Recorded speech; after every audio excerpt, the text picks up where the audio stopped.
गरीब बहू ने बनाया काले टायर से घर का जुगाड़ू सामान। कांति रामपुर के एक छोटे से गांव में अपने परिवार के साथ रहा करती थी। कांति के ससुर और पति की पंचर की दुकान थी। गाड़ियों का पंचर बनाकर उनकी जो कमाई होती उससे ही उनका जीवन कट रहा था। एक शाम, क्या हुआ अम्मा, आप ऐसे छटपटाते हुए यहाँ से वहाँ वहाँ से यहाँ क्यों टहल रही हो? ये कमर का दर्द है ना, ऐसा लगता है किसी दिन जान ले लेगा। हमेशा कमर और पीठ में अचानक से दर्द होने लगता है। कितनी दफा कहा है कि डॉक्टर को दिखा दो, लेकिन आप मानो तब ना। बस थोड़ी देर में ठीक हो जाएगा, तो चिंता मत कर। खाना बना ले और हाँ, रोटी सेकने के बाद तवे पर कपड़ा गरम करके दे देना, मैं थोड़ा सा सेक लूंगी तो आराम हो जाएगा। ठीक है अम्मा, अगर ऐसे ही ठीक हो जाए तो बढ़िया है, वरना कल ही डॉक्टर को दिखा आना। फिर कांति चूल्हे पर रोटी सेकने के बाद कपड़ा गर्म करके कपड़े से सास की कमर की सिकाई करती है। कुछ राहत मिली अम्मा? फिलहाल तो ठीक है, लेकिन कुछ देर में फिर से ये दर्द शुरू हो जाएगा। और ऐसा ही होता है। सिकाई की कुछ देर तक सुमित्रा जी को राहत रहती है और फिर से उनका कमर का दर्द बढ़ जाता है। वहीं शाम में जब दोनों बाप बेटे काम से घर आते हैं, सुनिए जी, कल ही अम्मा को गांव के सरकारी डॉक्टर के पास ले जाकर दिखा आइए। इनके कमर का दर्द दिन ब दिन बढ़ता ही जा रहा है। ठीक है।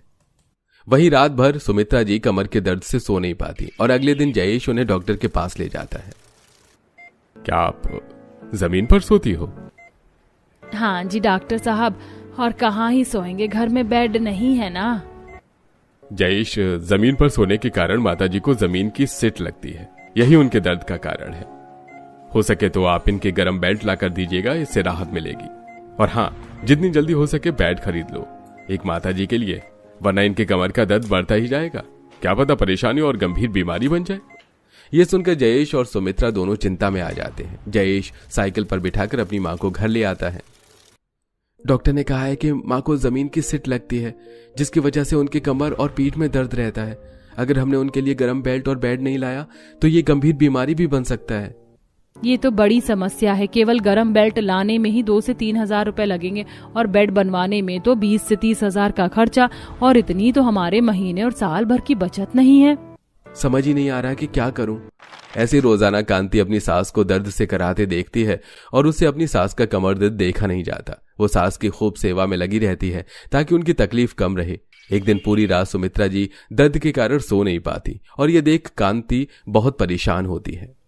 अभी माँ के कमर में दर्द है, इतनी दिक्कत हो रही है। बाबूजी को भी कहीं सिट ना पकड़ ले, कुछ तो जुगाड़ करना होगा। अब ये बच्चे कहाँ गए? अभी तो यहीं थे, खाने का भी समय हो रहा है।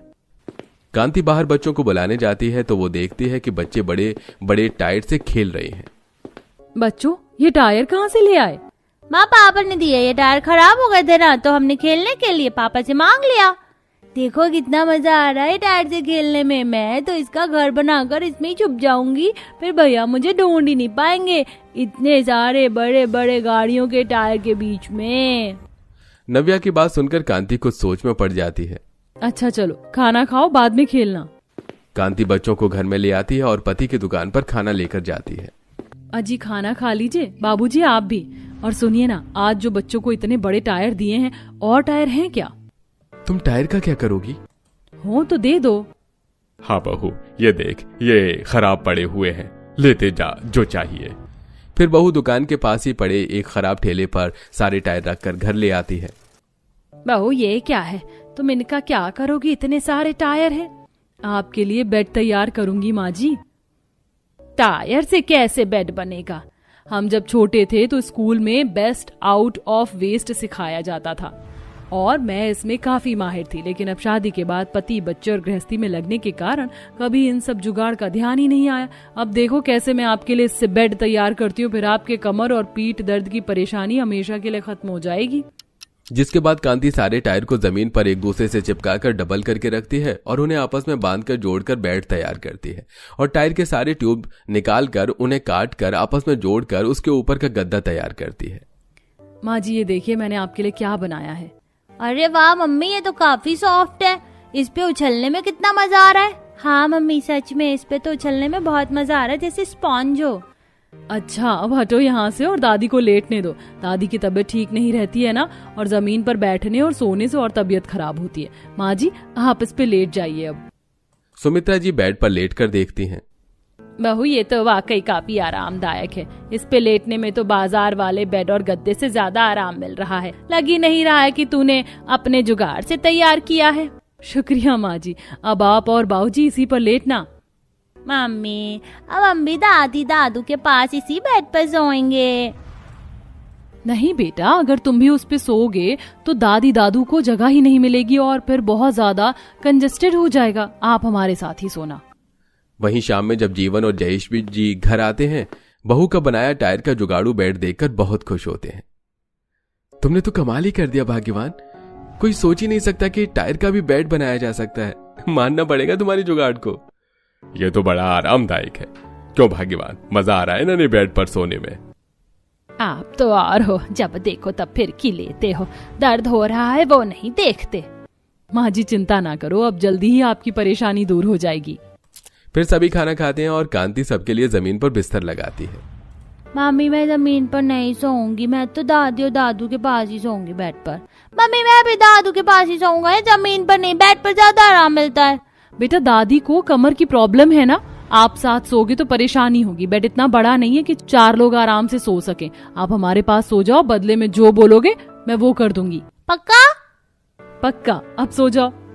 फिर सभी सो जाते हैं। वहीं अगले दिन जब छोटू और नव्या स्कूल से वापस आ रहे होते हैं तो बड़े घरों के गार्डन में बच्चे और बड़ों को झूला झूलते हुए देखते हैं। काश हमारे घर में भी झूला होता तो हम भी ऐसे झूलते ना भैया। लेकिन हम इतने अमीर कहाँ हैं जो इतना बड़ा झूला आएगा। मैं तो मम्मा से अब झूला ही मांगूंगी बेड पर सोने के बदले में। मम्मा ने कहा था जो बोलोगे वो करूंगी। फिर दोनों बच्चे घर आते हैं और कांति से झूले की जिद करने लगते हैं। मम्मा झूला चाहिए झूलने के लिए। मैंने वहाँ बड़े वाले घर में देखा था लोग कैसे झूल रहे थे। मम्मी आपने कहा था कि जो बोलेंगे वो करोगी, अब हमें झूला ला कर दो। बेटा झूला बहुत महंगा आता है और हमारे पास इतने पैसे नहीं है, ऐसे जिद मत करो। दोनों बच्चे माँ के ना करने पर रोते हुए सो जाते हैं और जब जयेश घर आता है तो कांति उसे सारी बात बताती है। हमारी तो इतनी भी हैसियत नहीं है कि पहली बार बच्चों ने कुछ मांगा और हम उन्हें वो दिला सके। ऐसी छोटी चीजों के लिए कौन परेशान होता है। हमारे समय में ऐसे बड़े और मॉडर्न झूले नहीं हुआ करते थे, लेकिन हमने तुमसे ज्यादा झूला झूला है। मुझे तो आज भी याद है आप कितनी तेज झुलाया करते थे और मैं घबराती थी। तब इतने मॉडर्न झूले नहीं हुआ करते थे, तो कैसे माँ जी जब। अरे मेरी जुगाड़ बहू, हम पेड़ पर रस्सी डालकर लकड़ी की पटरी लगाकर झूला करते थे। हाँ, आज के समय में तो कोई ऐसे झूलेगा ही नहीं क्योंकि पटरी टूटती है। तभी कांति को आइडिया आता है। माँ जी आपने बहुत बढ़िया आइडिया दिया। मैं टायर से झूला बना सकती हूँ और लकड़ी की पटरी टूटने का डर भी तो रहता है। टायर का झूला ज्यादा मजबूत होगा और वो मोटी और बड़ी वाली रस्सी भी है घर में। जब से कुआं सूख गया है उसका कोई इस्तेमाल ही नहीं है। जिसके बाद कांति और जयेश रस्सी लेकर घर के सामने के नीम के पेड़ पर झूला डालते हैं और कांति रस्सी के दोनों सिरों से टायर बांध देती है। लो हो गया टायर झूला तैयार। जयेश जी आप इस पे बैठकर देखो, मजबूत तो है। मैं तो नहीं बैठूंगी, डर लगता है गिर गई तो। मतलब मुझे गिराने का प्लान है? हाँ। फिर जयेश झूले पर बैठता है जो कि बहुत ज्यादा मजबूत होता है। जिसके बाद दोनों पति पत्नी बच्चों को बाहर ले आते हैं और काव्या और छोटू टायर से बना झूला देखकर बहुत खुश होते हैं। माँ ये झूला तो झूले से भी ज्यादा अच्छा है। भैया और तेज झूलाओ, इस पे तो बहुत मजा आ रहा है। हाँ तू झूल ले फिर मैं झूलूंगा। दोनों बच्चे झूला पकड़कर बहुत खुश थे और आपस में बात करते हुए झूला झूलने लगते हैं। तभी छोटू का दोस्त मोनू वहां आता है। तेरा झूला तो बहुत बढ़िया है छोटू, कहाँ से लाया? लाया नहीं, मेरी मम्मी ने बनाया है। मेरी मम्मी तो बहुत जुगाड़ है। दादी का बैक पेन होता था ना तो मम्मी ने टायर से ही दादी के लिए बेड बनाया और हमारे खेलने के लिए झूला। मैं अभी खेलूं साथ? ठीक है। फिर तीनों बच्चे साथ में खेलने लगते हैं। वहीं शाम में मम्मी को छोटू की मम्मी ने ना टायर से झूला बनाया। छोटू बता रहा था कि बेड भी बनाया है। उसकी मम्मा तो बड़ी होशियार और टैलेंटेड है। तो तेरी मम्मा क्या कम है मोनू? मैं भी तो टैलेंटेड हूँ। तूने अभी अपनी मम्मी का टैलेंट देखा कहाँ है? वहीं अगले दिन कांति की पड़ोसन सुजाता उसके घर आती है। आओ बहन अंदर आओ, बताओ कैसे आना हुआ? बस मोनू बता रहा था तुम्हारे जुगाड़ू झूले के बारे में, तो सोचा तुमसे मिलाती हूँ। बहुत दिन हो गए मिले हुए भी। बैठो, कुछ चाय पानी लेकर आती हूँ।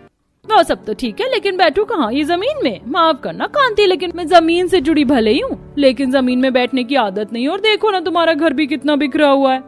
सुजाता की बात कांति को कांटे की तरह चुभ जाती है। न चाहते हुए भी उसे ऐसा लगता है कि कांति ने उसे काफी नीचा महसूस कराया है और अब पति के आते ही सुजाता रोते हुए फूट पड़ती है। आज 15 साल हो गए हमारी शादी को। 15 सालों से आपने एक कुर्सी भी नहीं खरीदी होगी। आज 15 साल बाद तुम कुर्सी के लिए लड़ रही हो? आज तक तो कभी नहीं कहा। कहने की जरूरत भी तो नहीं पड़ी। वो पड़ोसन सुजाता आई थी, आज नीचा दिखाकर गई है। जमीन पर बैठने की आदत नहीं है। भले ही जमीन से जुड़ी हूँ, ऊपर से घर की बदनामी की सो अलग। तुम्हारे घर में कितना कबाड़ा फैला रहता है। अब बताओ कहाँ रखूं ये कपड़े और घर का सारा सामान? एक अलमारी भी तो नहीं है घर में। वैसे तो बड़ी मिसेस DIY बनी घूमती हो। अब करो जुगाड़, वरना ऐसे ही रहो। तुम्हें तो पता है कि मेरी आमदनी कितनी कम है। दिन का 150 रुपए मुश्किल से कमा लूं, यही बहुत है। बस पंचर से कहाँ अलमारी और कुर्सी आएंगी, बताओ। ठीक है, वो पंचर वाले टायर ही लाकर दे देना, देख लूंगी जो करना है। जयेश कांति पर हंसने लगता है कि गुस्से होकर भी उसके दिमाग में कोई जुगाड़ चल रहा होता है। अगले दिन जयेश 5-6 खराब टायर घर पर पहुंचा देता है। लो, अब गुस्सा थूक दो और ले आया टायर। कांति टायर देखकर थोड़ी खुश हो जाती है। जल्दी जल्दी घर का सारा काम निपटाकर टायर के तोड़ जोड़ में लग जाती है। कांति लोहे की रॉड को थोड़ा गर्म करके टायर के चारों तरफ रोड़ने लगा देती है, जिससे एक बढ़िया सी टेबल बनकर तैयार हो जाती है। अरे वाह बहू, ये तो बढ़िया टेबल बनकर तैयार हो गई। अब इस पे किसी को भी खाना पानी दे सकते हो, चिंता ही नहीं। लेकिन बहू कुर्सी? बस माँ जी वही बना रही हूँ अब। फिर कांति टायर को आधा काट कर दूसरे टायर के ऊपर खड़ा करके लगाती है और उसके नीचे लोहे की रॉड लगाती है और बढ़िया से 4 कुर्सी बनाकर टेबल के चारों तरफ सजा देती है। मामा, ये तो बहुत बढ़िया टेबल कुर्सी बनकर तैयार हुआ है। वाकई इस पे तो बैठकर मैं टेबल पर बुक रखकर पढ़ाई भी कर सकता हूँ और खाना भी खा सकता हूँ। खाना और पढ़ाई हो गई, अब बाहर जाकर झूलाओ तुम दोनों। तब तक मैं रात के खाने की तैयारी कर लेती हूँ। फिर कांति रात का खाना बनाने लगती है और जब जयेश और जीवन जी घर आते हैं तो एक बार फिर बहू के जुगाड़ से इम्प्रेस हो जाते हैं। बहू, ये टेबल कुर्सी तो बाजार की टेबल कुर्सी से भी बढ़िया है और मजबूत भी। बाबूजी पानी पीजिए, मैं खाना लगाती हूँ। उस दिन सभी टेबल कुर्सी पर बैठकर मजे से खाना खाते हैं। वहीं अगले दिन, अजी अगर दुकान पर और टायर आएंगे तो लेते आइएगा। ठीक है। वहीं कुछ दिनों बाद, बहू ये क्या सारा दिन ये घर में कपड़े बिस्तर सब ऐसे ही फैले रहते हैं। माँ जी मैं भी इस चीज से बहुत परेशान हो गई हूँ, लेकिन क्या ही करूँ। अब छोटू के पापा को कहा है कि टायर रहेंगे तो लेते आइएगा, उसी से कुछ जुगाड़ लगाकर बढ़िया सा बना दूंगी, तभी सब कुछ समिट जाएगा। वहीं कुछ दिनों बाद जब फिर से जयेश की दुकान पर कुछ टायर इकट्ठा हो जाते हैं तो वो उसे घर लाकर दे देता है और कांति टायरों को काटकर उसे हल्का पिघलाकर जोड़ जोड़कर उससे बढ़िया सी अलमारी तैयार करती है और अंदर टायर से भी कंपार्टमेंट भी बनाती है ताकि कपड़े और बिस्तर अच्छे से रख सके।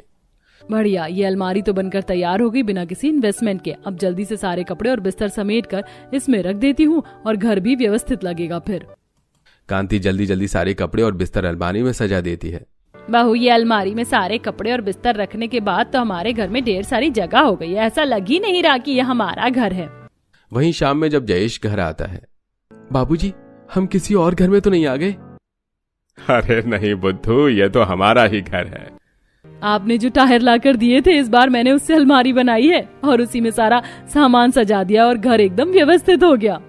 हम सब बड़े भाग्य के धनी हैं कि हमें कांति जैसी बहू मिली। घर को संभाल कर और अपने जुगाड़ से व्यवस्थित कर दिया है। जब से बहू ने जुगाड़ लगाना शुरू किया है तब से तो लाख रुपया का काम तो फ्री में ही हो गया। सच कहा जी आपने। ऐसे ही दिन बीत रहे थे। कांति आए दिन कुछ न कुछ जुगाड़ लगाती ही रहती थी। फिर एक दिन सुजाता घर आती है। आओ सुजाता बहन, आज तो मेरे घर से तुम ऐसे ही नहीं जाओगी। क्यों, कोई टॉप ले आई हो क्या? मैं तो बस ये बताने आई थी कि कल बच्चों के स्कूल में पेरेंट्स मीटिंग है तो साथ चलेंगे। अच्छा ठीक है, अब अंदर आओ, थोड़ा बातें करते हैं, पानी पीकर जाना। ठीक है। सुजाता जैसे ही अंदर आती है, आज तो घर का नक्शा ही बदला हुआ था। ये कुर्सी टेबल ये टायर से बना हुआ है? हाँ टायर से बना है, मैंने बनाया है। लास्ट टाइम तुम बिना पानी पिए ही चली गई थी और मेरे घर में कोई भी आता तो बैठने उठने की जगह ही नहीं होती थी, इसीलिए फिर मैंने टायर से ही कुर्सी टेबल और ये अलमारी भी तैयार की है। तुम तो वाकई काफी जुगाड़ और टैलेंटेड हो कांति। माफ करना कि मैंने उस दिन तुम्हें ऐसे बेइज्जत कर दिया, लेकिन ये वाकई काफी मजबूत और सुंदर है। शुक्रिया सुजाता बहन। शुक्रिया से काम नहीं चलेगा, आज तो चाय पिलानी पड़ेगी। हाँ हाँ जरूर, क्यों नहीं। फिर कांति सुजाता के लिए चाय बनाती है और दोनों घंटों तक बातें करती हैं। चलो बहन अब जाती हूँ, मोनू सोकर उठ गया होगा, काफी देर हो गई आज। सुजाता के जाते ही, आज देखा आपने, आज इस सुजाता का बर्ताव कितना बदला हुआ था। सो तो है बहू, और ये सब तेरे वजह से ही संभव हो पाया, वरना ये पड़ोसन तो ढंग से बात भी नहीं करती थी। और देख अब तो मेरी कमर का दर्द भी छुमंतर हो गया, बिल्कुल भी दर्द